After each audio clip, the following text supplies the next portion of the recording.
Bonjour Natacha Valla. Bonjour. Vous êtes directrice générale déléguée à la politique monétaire de la Banque centrale européenne. Nous vivons cette période historique où les États de la zone euro peuvent emprunter à taux négatif, c'est-à-dire gagner de l'argent en s'endettant. Une période totalement historique. Et la question que tout le monde se pose, c'est de savoir jusqu'à combien de temps ça va durer. Est-ce que ces bas taux d'intérêt, finalement, sont bas pour des raisons tellement structurelles qu'on peut s'attendre à ce que ça dure, ou est-ce qu'au contraire, il faut s'inquiéter d'une remontée à terme ? Les taux sont très bas, c'est un fait. Les taux d'intérêt à long terme, nominaux, sont effectivement extrêmement bas. Il y a des raisons plus conjoncturelles et d'autres raisons plus structurelles à ce niveau bas actuel. La façon dont j'aime bien regarder les taux, c'est regarder sa composante réelle et sa composante nominale. Donc l'inflation déduite. Et les taux réels aujourd'hui sont à leur niveau historiquement le plus bas depuis qu'on sait les mesurer comme on les mesure aujourd'hui, c'est-à-dire depuis qu'on sait décomposer les taux d'intérêt en différents facteurs. Ça, il faut bien avoir ça en tête. Un taux d'intérêt, c'est plein de choses. Le taux d'intérêt qu'on voit quand un État émet de la dette ou quand on va à la banque pour demander un emprunt immobilier, dedans, il y a effectivement cette composante réelle qui est liée à des facteurs plus structurels. Et puis, par-dessus, il y a votre risque crédit. Est-ce que vous êtes risqué, moins risqué ? Il y a la prime de terme. Plus je prête longtemps, en principe, en temps normal, plus ça me coûte d'argent. Là, on va voir que ce n'est pas forcément le cas aujourd'hui. Et puis, il y a la composante, bien sûr, de l'inflation et de l'inflation anticipée. Or, aujourd'hui, l'ensemble de ces facteurs-là, pour des raisons qui, certaines sont liées à la politique macroéconomique, dont la politique monétaire, mais d'autres à des facteurs structurels, l'ensemble de ces composantes sont basses. Alors, sur le niveau de taux réel, c'est peut-être celui qui est le plus structurellement déterminé. Alors, on parle toujours des grandes masses, la démographie. Je pense qu'effectivement, les facteurs démographiques, les facteurs technologiques sont des forces très importantes de détermination.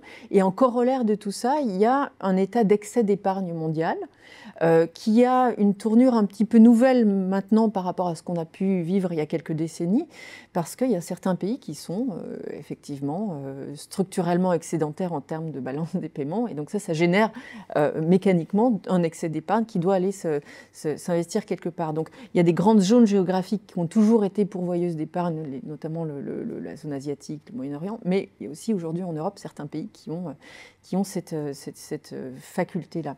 Donc ça détermine les conditions fondamentales de détermination du taux d'intérêt. Après, les facteurs plus conjoncturels, je pense qu'il ne faut pas être forcément très négatif. On sait que la politique monétaire aujourd'hui cherche à être expansionniste. Et elle a été sur un stance expansionniste depuis le début de la crise, on peut dire quasiment depuis 2008, les crises successives. Et aujourd'hui, c'est encore le cas. Donc, il y a un mécanisme qui s'applique sur, rappelez-vous, ces composantes que j'ai données, notamment sur la prime de terme. On écrase la prime de terme. On écrase la courbe sans risque, donc les composantes qui sont un peu nettoyées de ces primes-là. Ça veut dire qu'à long terme, finalement, ça reste très bas. Voilà, c'est ça, on écrase la prime de terme. C'est ça. On cherche à exprimer la volonté d'avoir des taux d'intérêt qui, à court terme, sont quand même très négatifs, des taux d'intérêt à plus long terme qui restent à des niveaux très bas. Très bas également. Wow. C'est la façon dont les taux d'intérêt à long terme sont gérés aujourd'hui. Donc ça résulte de deux facteurs structurels, d'une politique monétaire très déterminée, qui a notamment mené Mario Draghi, et ensuite ça découle aussi, vous l'avez dit, de facteurs conjoncturels. Alors ceux-là, ils peuvent un petit peu faire changer l'équation quand même. Oui, alors c'est vrai que quand on regarde, il faut regarder après l'état de l'offre et de la demande sur la dynamique cyclique de l'économie.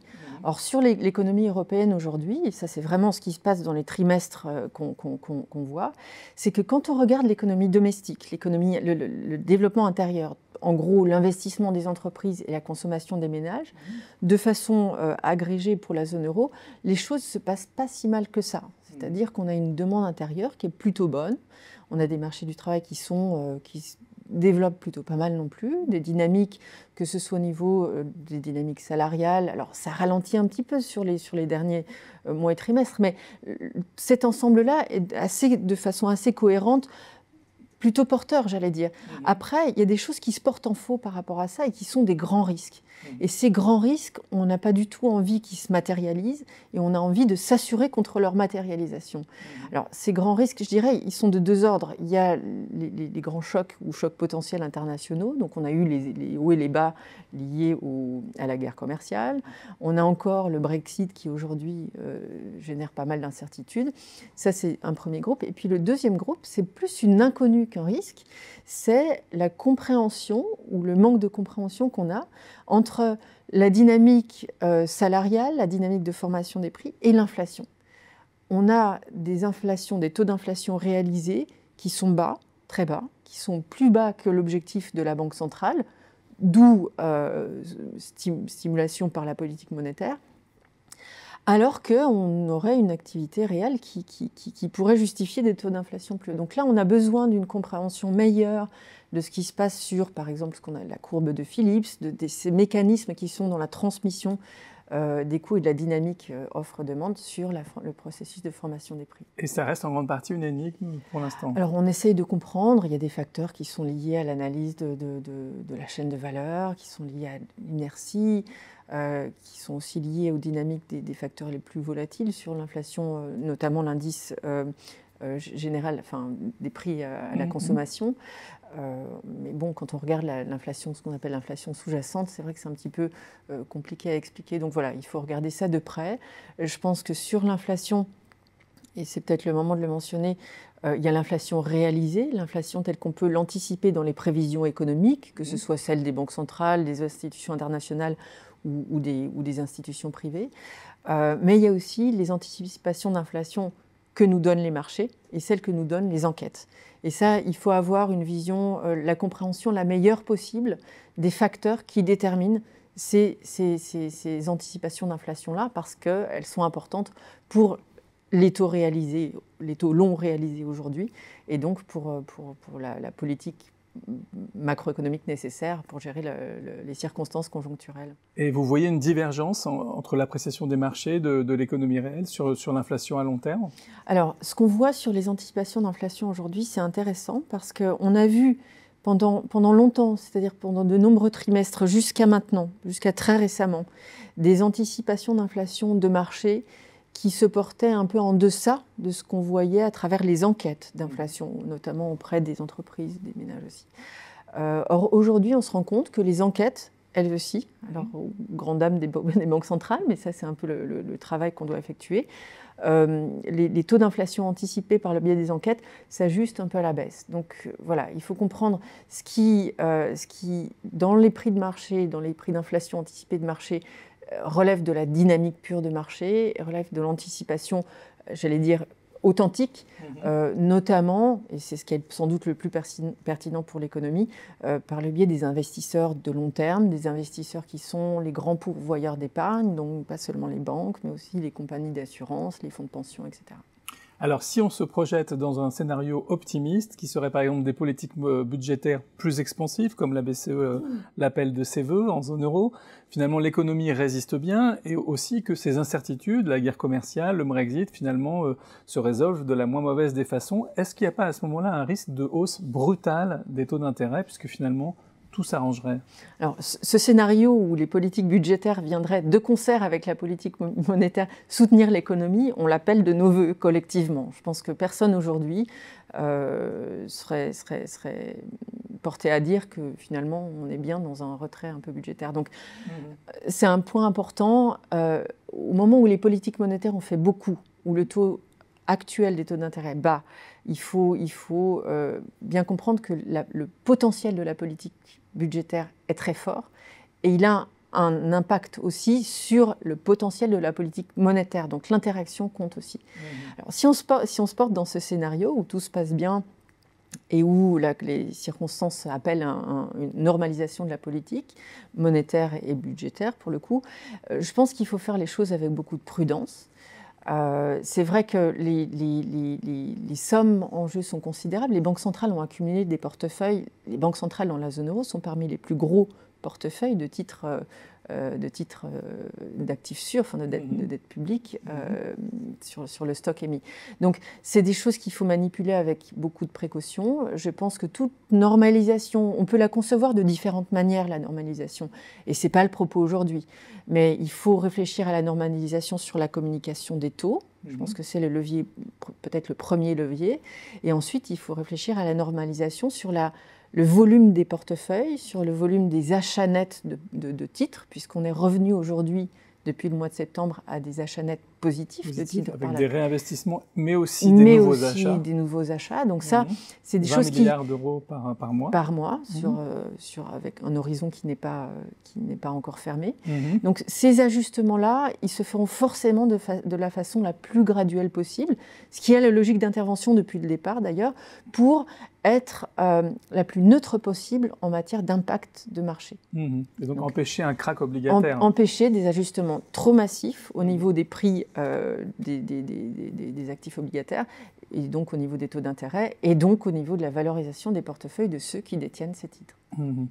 Alors, on entend que, effectivement, pour que ce scénario positif et ce retour à la normale, en quelque sorte, ait lieu, il faut que les États, c'est ce que dit la BCE, mais aussi le FMI, que les États qui ont des marges de manœuvre, on sait à peu près quels ils sont, budgétaires, dépensent davantage, investissent davantage, mais il y a aussi des appels à des investissements massifs au niveau européen et au niveau du continent, notamment dans la transition énergétique et environnementale. Est-ce que c'est exclusif? Est-ce qu'on peut faire les deux en même temps? Est-ce qu'il y a les moyens, grâce à la politique monétaire notamment, de faire les deux en même temps? Ou est-ce que c'est soit l'un, soit l'autre? Alors, formellement, ce n'est pas à la Banque centrale de dire aux États ce qu'ils doivent faire de leurs dépenses publiques. C'est une décision démocratique qui doit être contrôlée par le Parlement. Donc c'est vraiment important que ce concept-là soit ancré dans l'imaginaire collectif. Ceci étant dit, c'est vrai aussi que dans la zone euro, on a un déficit institutionnel parce qu'il n'y a pas d'entité budgétaire commune pour diverses raisons. On y arrivera peut-être, j'espère qu'on y arrivera de mon vivant, et je pense qu'il y a suffisamment de gens qui pensent de la même manière pour qu'on ait une chance d'avoir quelque chose qui se concrétise à ce niveau-là. Mais dans ce contexte-là, il y a un certain nombre de choses peut-être à dire. D'abord, un certain nombre de politiques économiques qui ont valeur à être conduite au niveau de la zone euro, voire même de l'Europe dans son ensemble, parce qu'il y a des externalités économiques continentales qu'on peut internaliser et qu'on peut exploiter. La transition climatique en est une, le numérique, toutes ces grandes affaires de réseau, ça doit parler à une sorte de conscience un peu commune et de mise en commun de la réflexion. Ce qui prépare l'avenir de la zone euro, en fait. Mais oui, et puis du citoyen européen. C'est vraiment quelque chose d'un peu plus profond même que la question institutionnelle qui nous pose problème aujourd'hui. Donc ça, c'est vraiment la première chose. Et puis la deuxième chose, c'est qu'on sait, la science économique a produit quand même des résultats pour dire que la composition de la finance publique compte. Et on sait que les multiplicateurs de finances publiques qui sont les plus importants, donc ceux qui ont l'impact le plus fort sur l'activité économique, c'est l'investissement public. Donc ça a une logique double, ça a un double avantage. L'avantage contracyclique, qui est de gérer le court terme, mais aussi l'avantage structurel qui est d'investir pour l'avenir collectif. Donc là, il faudrait prendre en compte ces arguments-là. Que ce soit au niveau national ou que ce soit dans le cadre d'un budget européen éventuel ou d'une coordination européenne. D'une coordination, d'une capacité d'investissement, on peut décliner ça de 1000 manières. Il y a des manières qui sont, du point de vue de l'économie politique, plus acceptables que d'autres. Donc il faut avoir cette intelligence politique-là pour pouvoir porter les projets qui sont le plus facilement réalisables du point de vue de tous. Merci beaucoup Natacha Valla pour cette discussion autour de la politique de la Banque centrale européenne et aussi de l'environnement de la zone euro. Merci.